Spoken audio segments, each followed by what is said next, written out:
Hello all. Welcome back to my channel 'Jyothi Jeevanam'. అందరూ ఎలా ఉన్నారు? నేనైతే చాలా బాగున్నాను. మీరందరూ కూడా బాగుండాలని మనస్ఫూర్తిగా కోరుకుంటున్నా. ఇవాళ మార్నింగ్ కినోవా దోస అండ్ అట్లానే ఇడ్లీ బ్యాటర్ అయితే ప్రిపేర్ చేసేసుకున్నాను. అండ్ అట్లాగే dish washer loading and unloading చేసేసా. అండ్ రాంబోతో గార్డెన్‌లో కాసేపు టైమ్ స్పెండ్ చేసి ఇంకా స్టవ్ క్లీనింగ్ అయితే చేసేసుకున్నాననమాట. అండ్ గార్డెన్‌లో కొన్ని వర్క్స్ అయితే పెండింగ్ ఉన్నాయి. సో, ఆ వర్క్స్ కూడా ఈరోజు చూపించేస్తాను. చాలా ఇంట్రెస్టింగ్‌గా ఉంటుందండి. చెక్ చేసేయండి. మన ఛానల్‌ని కనుక ఎవరైనా ఫస్ట్ టైమ్ చూస్తున్నట్టయితే please subscribe to my channel. ఇప్పటివరకు మన ఛానల్‌ని సబ్స్క్రైబ్ చేసుకున్న వాళ్ళందరికీ కూడా బిగ్ థాంక్స్ అండి. ఇప్పుడైతే వీడియోలోకెళ్ళిపోదాము.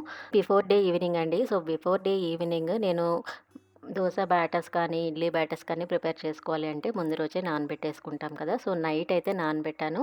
సో, కినోవా దోస ప్రిపేర్ చేద్దామని అనుకుంటున్నాను. సో, కినోవా దోస కోసం నేను 2 కప్స్ కినోవా వేస్తానంటే 1 కప్ మినపప్పు అయితే వేస్తానండి.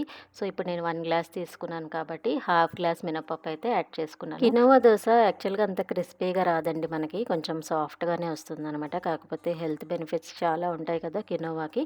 సో, అందుకని అప్పుడప్పుడు మనం రైస్‌తో అవాయిడ్ చేసేసి ఇట్లాగా different types of dosas try చేస్తే మన హెల్త్‌కి చాలా మంచిది. నేను వైట్ రైస్‌తో దోస మానేసి చాన్నాళ్ళయిందండి. రాగి దోస, మిల్లెట్ దోస ఇట్లాంటివే యూజ్ చేస్తూ ఉంటాను. ఇప్పుడు కినోవా దోస. ఇట్లాగా కొంచెం వెరైటీ ట్రై చేస్తూ ఉంటే మనకు కూడా బోర్ కొట్టదు. అండ్ మల్టీగ్రెయిన్ దోస కూడా అప్పుడప్పుడు ప్రిపేర్ చేస్తాను. నేను కమింగ్ వీడియోస్‌లో అన్నీ షేర్ చేస్తాను. మన ఛానల్‌లో రాగి ఇడ్లీ, మిల్లెట్స్ దోస ఇట్లాగా కొన్ని రెసిపీస్ అయితే పెట్టానండి ఆల్రెడీ. నేను డిస్క్రిప్షన్‌లో వాటి లింక్స్ షేర్ చేస్తాను. ఎవరికన్నా ఇట్లాగా దోస బ్యాటర్స్ కానీ ప్రిపరేషన్ రాకపోతే ఆ లింక్స్ చెక్ చేయండి. చాలా ఇంట్రెస్టింగ్‌గా ఉంటుంది. అండ్ ఆల్సో కొంచెం మినపప్పు ఎక్కువ నానబెట్టేసుకుంటూ ఉంటానండి. సో, సమ్‌టైమ్స్ ఉప్మా రవ్వేసి దోసలు కూడా వేసుకోవచ్చు. అండ్ పునుగుల్లా కూడా వేసుకోవచ్చనమాట. సో, అందుకని కొంచెం మినపప్పు ఎక్కువే నానబెట్టుకుంటూ ఉంటాను. నెక్స్ట్ డే మార్నింగ్ ఇంకా పిండిలు అన్నీ నానిన తర్వాత మనం ఇప్పుడు ఇది మిక్సీ జార్‌లో వేసుకొని రుబ్బేసుకోవడమే. యాక్చువల్‌గా నా దగ్గర గ్రైండర్ లేదండి. గ్రైండర్‌లో వేసుకుంటే ఇంకా సాఫ్ట్‌గా వస్తుంది. మిక్సీలో వేసుకున్నా కూడా సాఫ్ట్‌గానే వస్తుందండి. ప్రాబ్లమ్ లేదు. ఎందుకంటే నేను ఇడ్లీకి కొంచెం మినప్పిండి ఎక్కువే వేసుకుంటాను కాబట్టి ఇడ్లీ చాలా సాఫ్ట్‌గా వస్తుంది. ఇడ్లీ రవ్వ కడుక్కునేటప్పుడండి మనం మొత్తం ఇలా మిక్స్ చేసిన తర్వాత వాటర్ పోసి ఉంచామంటే మనకి ఆ వాటర్ అంతా కూడా తేటలాగా వచ్చేస్తది. అప్పుడు మాత్రమే పడేయండి. లేకపోతే రవ్వ వేస్ట్ అవుతూ ఉంటుంది. వెంటనే తిప్పేసి పడేసామంటే. సో, అదొక టిప్ అండి. నెక్స్ట్ మనం మినపగుళ్ళు యూజ్ చేసేటప్పుడు పొట్టు మినపప్పు కూడా యూజ్ చేసుకోవచ్చు.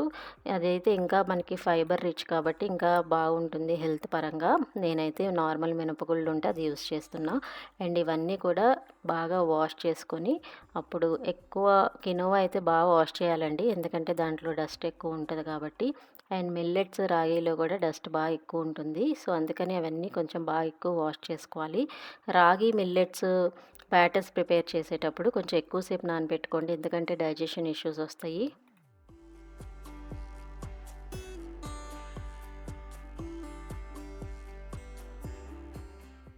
ఫస్ట్ మినప్పిండి వేసేసుకొని దాంట్లో రవ్వ కలిపేసుకొని మిక్స్ చేసేసుకోవడమే. మీరు రవ్వ పిండి గట్టిగా పిండి వేయండి. అప్పుడు మీకు గట్టిగా వస్తుంది. లేకపోతే లూజ్ అయిపోతుంది పిండి.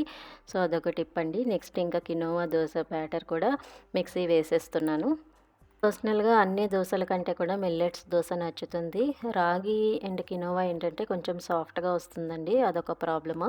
అదర్‌వైజ్ మనకి దోసెస్ అన్నీ కూడా హెల్తీ దోసెసే కాబట్టి మనం ఏదన్నా కూడా ట్రై చేయొచ్చు. ఇట్లా ట్రై చేసి ఎట్లా వచ్చిందో నాకు కామెంట్ సెక్షన్‌లో కామెంట్ చేసేయండి. అండ్ కినోవా నార్మల్ రైస్‌లా కూడా వండుకొని కర్రీస్ వేసుకొని తింటూ ఉంటారు. నాకు అదంతా నచ్చదండి. అందుకని నేను ఎక్కువ మాక్సిమం దోస బ్యాటర్సే ప్రిపేర్ చేస్తూ ఉంటాను వాటితో. బ్యాటర్స్ వేసుకున్నాక మిక్సీ జార్ కూడా ఒకసారి మొత్తం వైప్స్‌తో అయితే క్లీన్ చేసేస్తూ ఉంటాను. మనకి వాటర్ కానీ, పిండి కానీ ఏదైనా స్పిల్ అయినా కూడా అంతా నీట్ అయిపోతుంది. అండ్ ఆల్సో మనకి అక్కడ ప్లాట్‌ఫామ్ కూడా క్లీన్ చేసుకుంటే ఎప్పటికప్పుడు నీట్‌గా ఉంటదండి. సో, ఇట్లాంటి చిన్న టిప్స్ ఫాలో అయితే మన కిచెన్ ఎప్పుడు కూడా నీట్‌గా ఉంటుంది.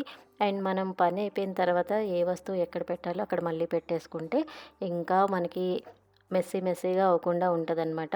నెక్స్ట్ ఇంకా డిష్ వాషర్ అన్‌లోడింగ్ చేసేసానండి. ఇప్పుడు కొన్ని లోడ్ కూడా చేసేసి ఇంకా డిష్ వాషర్ అయితే ఆన్ చేసేసాను. సో, మార్నింగ్ ఇవన్నీ కూడా పనులుంటాయన్నమాట. 6-8 రొటీన్ అయితే మాక్సిమం ఇట్లానే ఉంటుందండి. ఇంకా ప్లాట్‌ఫామ్స్ క్లీనింగ్ అవన్నీ కూడా చేస్తూ ఉంటాను. బట్ అవన్నీ నేను షూట్ చేయలేదు. And also some times night time బద్ధకంగా ఉందనుకోండి, మార్నింగ్ లేసిన తర్వాత ఇంకా స్టవ్ క్లీనింగ్ కూడా అప్పుడే స్టార్ట్ చేసుకొని క్లీనింగ్ కూడా చేసేస్తూ ఉంటాననమాట. సో, వంట బిఫోరే చేస్తాను మొత్తం కూడా cleaning part. So, so that ఏంటంటే మనకి వంట చేసేటప్పుడు నీట్‌గా అనిపిస్తది. ఇంతకుముందు నేను వీడియోస్‌లో షేర్ చేశానండి స్టవ్ క్లీనింగ్ ఎట్లా చేయాలో. సో, విమ్ సోప్ యూజ్ చేసుకొని మొత్తం కూడా ఇట్లాగా క్లీన్ చేసేసుకుంటాననమాట. ఎటువంటి కెమికల్స్ యూజ్ చేయనండి. మాక్సిమం వైప్స్‌తోనే మొత్తం క్లియర్ అవుట్ చేసేస్తాను. అండ్ స్పాంజ్ మెటీరియలే యూజ్ చేస్తాననమాట. మనకి గ్రీన్ కలర్ పీస్ యూజ్ చేశామంటే మాత్రం మొత్తం స్క్రాచెస్ పడిపోతది. గ్లాస్ స్టవ్ కదా! సో, అది మాత్రం గుర్తుపెట్టుకోండి. అండ్ కిచెన్ బ్యాక్ టైల్స్ కూడా మొత్తం ఇలా అయితే క్లీన్ చేసేసుకుంటాను. ఆయిల్ కానీ అట్లాంటివి ఏమైనా స్పిల్ అయినవి ఉన్నా కూడా మొత్తం రిమూవ్ అయిపోతుంది. అండ్ ప్లాట్‌ఫామ్ క్లీన్ చేసుకుంటే ఎప్పటికప్పుడు చాలా నీట్‌గా ఉంటుందండి. అండ్ మనకి వంట చేయాలి అన్న ఇంట్రెస్ట్ కూడా వస్తదనమాట. Stove cleaning and platform cleaning అయితే చేసుకుంటానండి. ఎందుకంటే మనం ఎక్కువ ఆ పార్ట్ యూజ్ చేస్తాం కాబట్టి ఇవి 2 అయితే మ్యాండేటరీగా డైలీ చేసుకుంటాను. అండ్ వీక్లీ వన్స్ ఫ్రిడ్జ్ కానీ, లేకపోతే ఎయిర్ ఫ్రైయర్ కానీ, మైక్రోవేవ్ కానీ ఇవన్నీ కూడా వీక్లీ చేస్తాననమాట. సో, ఇట్లాగా మనం ఎప్పటికప్పుడు రొటీన్స్ ఫాలో అవుతూ ఉంటే నీట్‌గా ఉంటుంది కిచెన్. నెక్స్ట్ ఆ డే ఈవినింగ్ అండి. సో, ఈవినింగ్ పిండి ఇట్లాగా చక్కగా ఫర్మెంట్ అయింది. చూసారా? ఇలా కనుక ఫర్మెంట్ అయితే మనం కరెక్ట్ కన్సిస్టెన్సీలో బ్యాటర్ అయితే వచ్చిందని అర్థము. సో, ఇడ్లీ రవ్వ కూడా ఒకసారి చూడండి. సో, ఇడ్లీ పిండి కూడా మంచిగా ఫర్మెంట్ అయింది. చక్కగా ఉబ్బినట్టు వచ్చింది. సో, ఇంకా 2 కూడా ఫ్రిడ్జ్‌లో అయితే పెట్టేసి ఆ నెక్స్ట్ డే మార్నింగ్ ఇది దోస ఏసానండి. ఒకసారి చూపిద్దాము మీకు ఎట్లా వచ్చినాయి అని చెప్పి వేశాను. ఒకటేసారి మనం పిండిలో సాల్ట్ వేయటం కంటే ఎంత యూసేజ్ ఉందో అంత మనం వేరే బౌల్‌లో తీసుకొని దాంట్లో సాల్ట్ యాడ్ చేసుకొని వేసుకుంటే మనకి పిండి ఎక్కువ రోజులు ఫ్రెష్‌గా ఉంటుందండి. ఇదొక టిప్పు.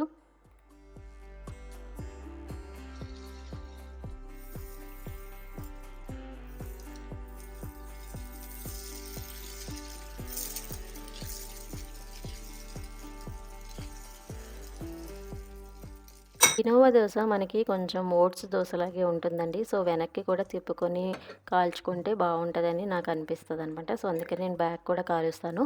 మిల్లెట్స్ అండ్ రాగి దోస అయితే అవసరం లేదు. మనకి ఒక్క సైడ్ కాలిస్తే సరిపోతుంది. సో, చూసారా అట్టు ఎంత బాగొస్తుందో. సో, చాలా ఈజీ అండి. 2 గ్లాసెస్‌కి 1 గ్లాస్ మినపప్పు ఏసుకుంటే సరిపోతది. అండ్ నెక్స్ట్ ఇంకా గార్డెన్ వర్క్ స్టార్ట్ చేసేయాలి.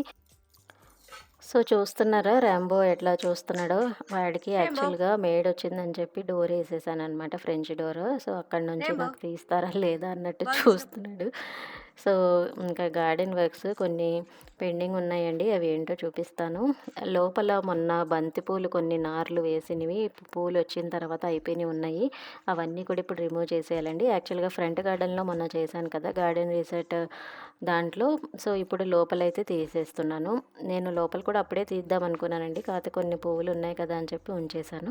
బంతితో ఇదే ప్రాబ్లమ్ అండి. మనం వేసినప్పుడు పువ్వులొచ్చినప్పుడు అందంగా ఉంటుంది కానీ, రిమూవ్ చేసేటప్పుడు చాలా బాధగా ఉంటుంది. అండ్ ఆ ప్లేస్ అంతా కూడా మళ్ళీ మనం వేరే చెట్లయితే వేసుకోవాలి. కాకపోతే ఏంటంటే మనకి గార్డెన్ ఎప్పటికప్పుడు ఫ్రెష్‌గా న్యూ లుక్ ఉండాలంటే మాత్రం ఇట్లాగా డిఫరెంట్ డిఫరెంట్ చెట్లు సీజనల్‌ని బట్టి వేసుకుంటూ ఉంటే ఇంకా బావుంటదనమాట. సో, మొత్తం కూడా ఇంకా తీసేసి ఇంక మళ్ళా కొన్ని నార్లు పెట్టినవి ఉన్నాయండి. అవి అక్కడక్కడ పెట్టేశాననమాట. ఇంతకు ముందు వీడియోస్‌లోనే పెట్టేశాను. ఇప్పుడైతే ఓన్లీ తీయటమే మీకు చూపిస్తున్నాను. యాక్చువల్‌గా ఇప్పుడు మనకి సపోటా చెట్టు ఉంది చూడండి బ్యాక్ సైడ్. సపోటా చెట్టుకి కూడా ఒక 3, 4 కాయలైతే పడ్డాయి. ఫస్ట్ టైమ్ అండి సపోటాకి కాయలు రావటము. సో, మనం చెట్టు కొనేటప్పుడు ఒక్క కాయ అయితే ఉంది. అది తిన్నామనమాట. చాలా స్వీట్‌గా ఉంది. పాల సపోటా అయితే కాదండి. కొంచెం పెద్ద సైజే ఉందనమాట. కానీ టేస్ట్ అయితే చాలా బావుంది. చాలా స్వీట్‌గా ఉంది. అండ్ ఇక్కడ ఒక నేతి బీరకాయ చెట్టు అయితే వేశాను. ఫస్ట్‌లో బానే అల్లుకునేదండి. 1, 2 కాయలొచ్చింది. సో, ఇంకా చెట్టు అయిపోతది అనుకున్నాను. బట్ ఏమైందో తెలీదు గానీ మళ్ళా రావడం స్టార్ట్ అయిపోయిందనమాట. ఇంకా బాగా అల్లేసుకొని ఇప్పుడు కాయలైతే స్టార్ట్ అయింది. మేబీ నేతి బీరకాయ ఇది సీజన్ ఏమో నాకు తెలీదు. నేనైతే ఫస్ట్ టైమ్ అండి నేతి బీర గ్రో చేయడము. అండ్ కొంచెం స్వీట్‌గా ఉంటది కానీ కాయ, బట్ టేస్ట్ అయితే బావుంటదనమాట. పచ్చడి చేసుకుంటే చాలా బావుంటది పల్లీలు వేసుకొని. అండ్ కొంచెం పచ్చిమిర్చి ఎక్కువ వేసుకుంటే మీకు ఆహ్, కమ్మదనం ఏదైతే ఉందో అది కొంచెం మైల్డ్ అవుతది. కొంచెం మనకి స్పైసీనెస్ కావాలంటే అట్లా కూడా చేసుకోవచ్చు. పచ్చిమిర్చి ఎక్కువ వేసుకొని చేసుకోండి. అండ్ దీనికి కొంచెం పురుగు పట్టిందా అని డౌట్ వచ్చిందండి ఆకులకి. అందుకే ఇంక రిమూవ్ చేసేస్తున్నాను. అండ్ 2 కాయలైతే పడ్డాయి. ఇవి 2 కూడా నేనే పాలినేట్ చేశాను. ఇంకా మనకి బీరలో చాలా రకాలున్నాయండి. నార్మల్ బీర, గుత్తి బీర అండ్ అట్లానే నేతి బీర అని చెప్పి చాలా వెరైటీస్ ఉన్నాయి. నేను గుత్తి బీర కూడా ఎప్పుడూ ట్రై చేయలేదు. నెక్స్ట్ టైం ట్రై చేయాలి. అండ్ ఇక్కడికొచ్చేస్తే మనకి హ్యాంగింగ్ పాట్స్ కొన్ని తీగలైతే ఎండిపోయినట్టు అయిపోయిందండి. ఇదేంటంటే సమ్‌టైమ్స్ వాటర్ తగ్గి అలాగ అవుతుండొచ్చు. లేకపోతే బాగా కొన్ని రోజులకి ఏదైనా ఎండిపోతుంది గదండీ! సో, అట్లా కూడా అయ్యుండొచ్చు రీజన్.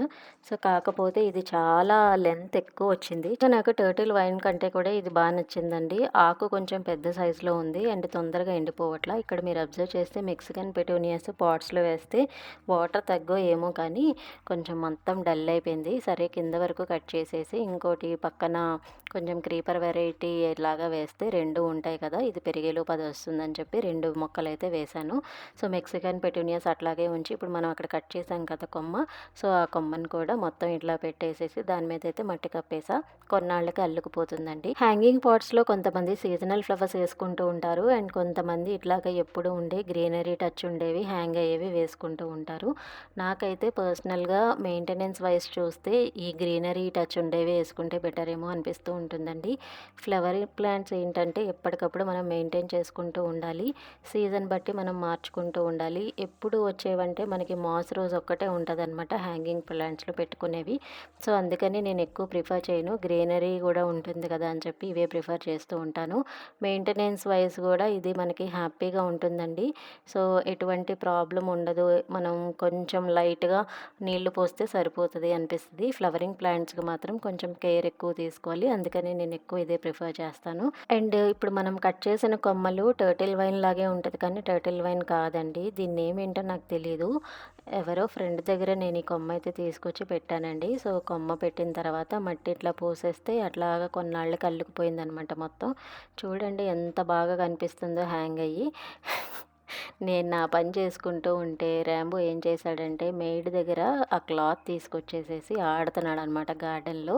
సో, ఇప్పుడు వాడు నాకు క్లాత్ ఇవ్వడంట. నేనింక వాడి చుట్టూ తిరిగి ఆ క్లాత్ కోసం నానా పాటలు పడ్డాను ఈరోజు. వర్క్ చేస్తూ ఉంటే మధ్య మధ్యలో ఇట్లాగే వచ్చి డిస్టర్బ్ చేస్తూ ఉంటాడండి. యాక్చువల్‌గా మార్నింగ్ బాగా ఎనర్జీ ఉంటదనుకుంటా వాళ్ళకి. అయితే ఎవ్రీ టైమ్ ఇట్లానే చేస్తాడు.